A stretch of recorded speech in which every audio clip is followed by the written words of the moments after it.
Hi, என்ன பண்ணுறீங்க? இன்றைக்கி எங்கள் வீட்டில் என்ன சாப்பாடா? எங்கள் வீட்டில் சந்தகம் தான். சந்தகம்னா இடியப்பம் சொல்லுவீங்களா? நாங்கள் வந்து சந்தகம்னு தான் சொல்லுவோம். ஒரு பேக்கெட் 20 ரூபா நெல்லை முத்தில் வாங்கிட்டு வந்த தாராபுரத்தில். அப்புறம் மாவு ஒரு பேக்கெட் வாங்கிட்டு வந்தது.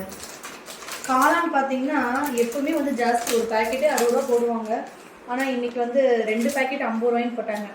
4 பேக்கெட் வாங்கினேன். அம்மாவுக்கு 2 பேக்கெட் கொடுத்துட்டு எனக்கு 2 பேக்கெட் வச்சுருக்கேன். அவ்வளோதான். அப்புறம் உருளைக்கிழங்கு சும்மா கம்மியாக தான் வாங்கினேன். உருளைக்கிழங்கு, கொஞ்சோண்டு கேரட் பீன்ஸ், அவ்வளோதான். அப்புறம் ஒரு சில ஜாமானங்கள், சீரகம், எண்ணெய் இதெல்லாம் இல்லை.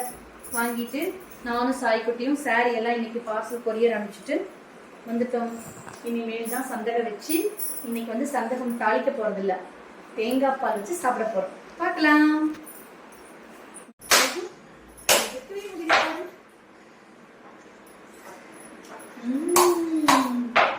தேங்காய் டேஸ்ட், தேங்காய் பால் வைக்கிறது.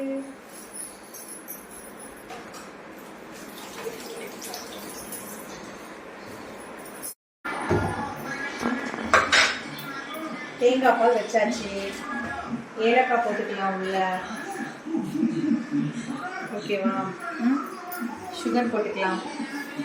சர்க்கரை, எனக்கு தேங்காய் பால் ரொம்ப பிடிக்கும். ஆல்ரெடி சர்க்கரை உள்ள போடக்கூடாது, பட் இருந்தாலும் நான் வந்து போட்டுட்டேன். தேங்காய் பால் ரெடி. இப்போ சந்தகம் வச்சு சாப்பிடலாம் வாங்க. அவ்வளோதான், சந்தகம் போட போகிறேன். சந்தகம் காலையில் வச்ச சாப்பாடு இருக்குங்க. கொஞ்சம் சாப்பாடு இருக்குது, கொஞ்சம் தக்காளி வணக்கினது இருக்குது, ஏதோ ரசம் இருக்குது, காசி பயிறு கடைஞ்சது இருக்குது, தேங்காய் பால் இருக்குது. வாங்க சாப்பிட்லாம். வாங்க சாப்பிட்லாம். என்ன சாப்பாடு இருந்துச்சுட்டு கண்டிப்பாக கமெண்ட் பண்ணுங்கள். பாய்.